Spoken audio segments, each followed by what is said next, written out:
Hey everybody, this 10-minute tool comes to you from BC Ferries at Powell River. Oh, and the seagulls.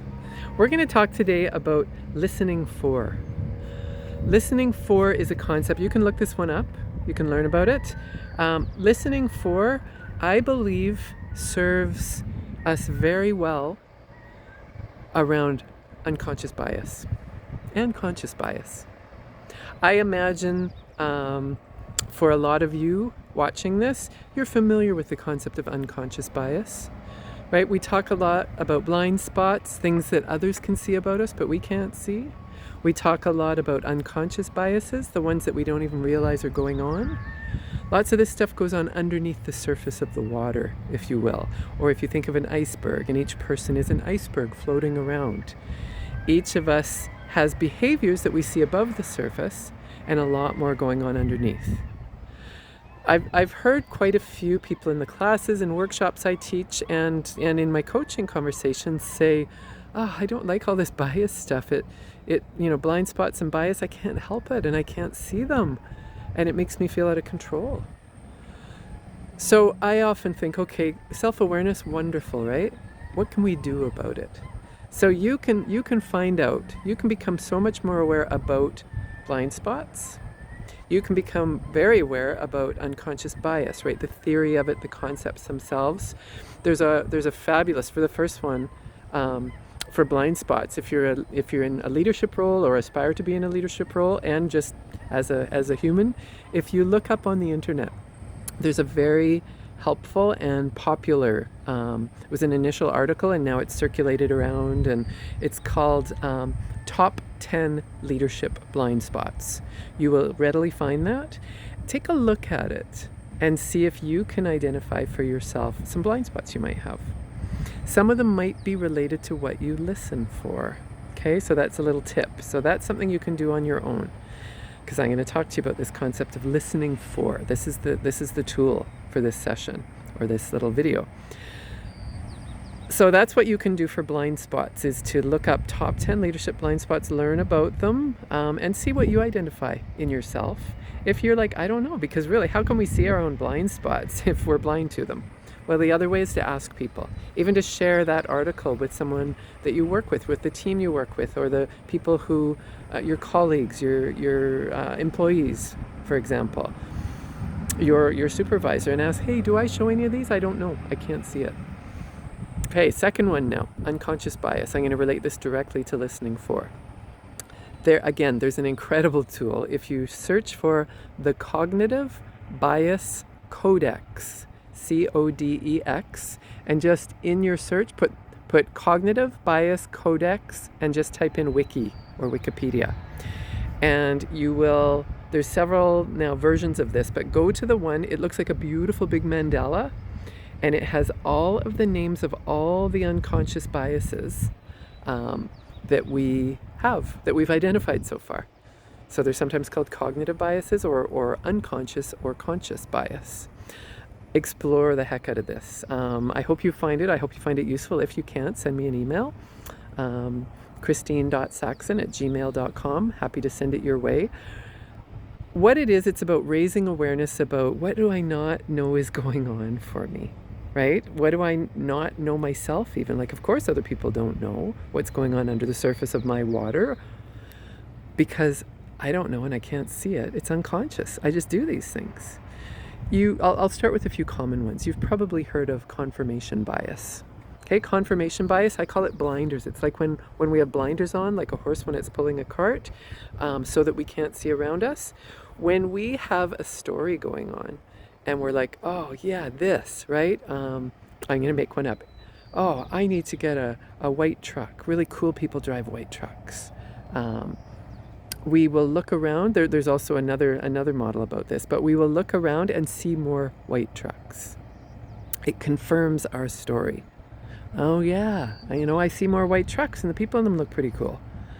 Now, more connected to work, confirmation bias might look like this. Someone comes in late to work. They're late. They come in late a couple more times. Oh, I'm noticing some data here. This person has come in late several times. They're late on a project. They're late on to come to some meetings. Our brains then very helpfully, unconsciously go, aha, I grew up learning that late meant you're not dedicated. This person must not be dedicated. We create this story, right? Boom, the blinders go on, and our brain unconsciously then only watches for evidence that this person can't be relied upon. That is confirmation bias in action. And you likely right now are going, right, this happens for me. In that situation, you would listen for and watch for cases of them making excuses or justifying.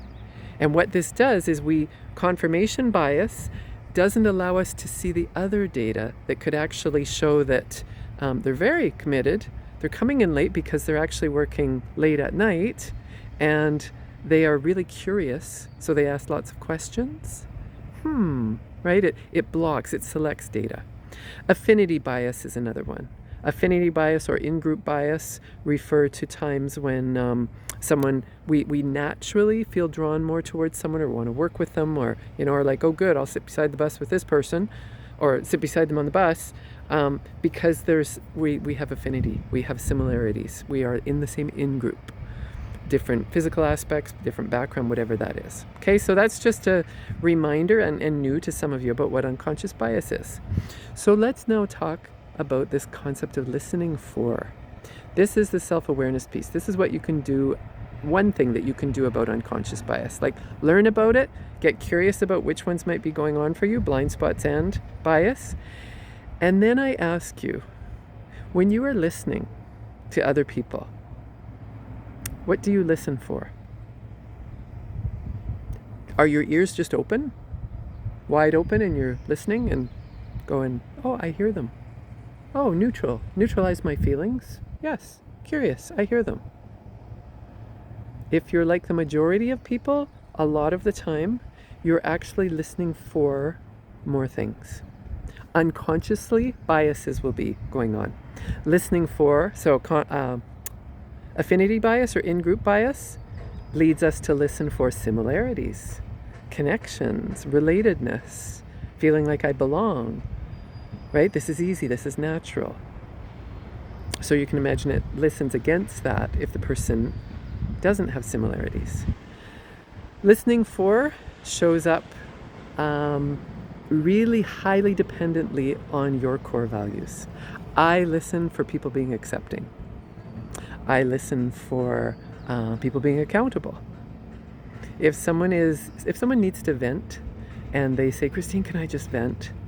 I listen, I hear them, and I listen, and without checking myself, I actually listen for, oh, they're not being accountable. Oh, they're justifying again, right? And then judging thoughts come in.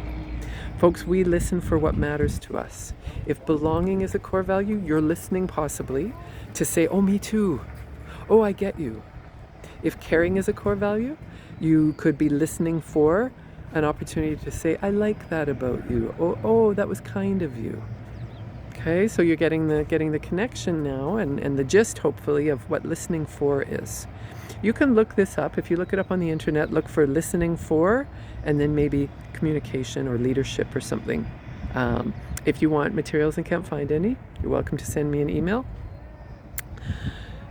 So listening for gets in the way of hearing. If we walk into a situation, okay, you know what? Think of your family members. Think of your children that have been pushing the limits. We listen for more evidence of that. And it closes our minds to contrary evidence. Listening for gets in the way of hearing. And it's normal, folks. It's like unconscious bias. Our brain is trying to protect us. So I invite you to add this to your practice of being wonderful you. And I want to introduce you to two two interesting looking characters here at the pier in Powell River who I think might be listening for tragedy, right? They're here on their boat and I think they are really strongly listening for evidence that their ship is going to crash.